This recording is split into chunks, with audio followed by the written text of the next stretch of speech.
जानी जाई हाय पापा दूसर दुआरी हम कुंवारी रहब।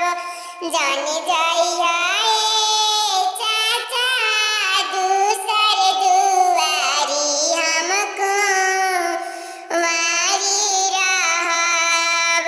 लइका के पापा मनी है 9 लाख दहेजवा तू भी खारी हो खबर। लइका के चाचा मनी है 10 लाख दहेजवा तू भी खारी हो खबर।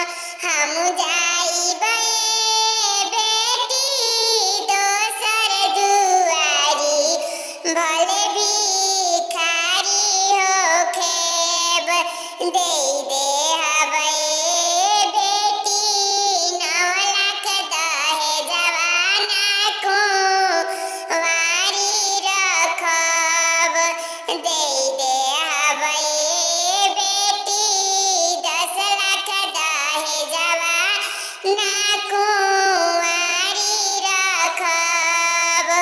बन जाई हाय बेटी महल की रानी ना कुंवारी रखब। जानी जाई हाय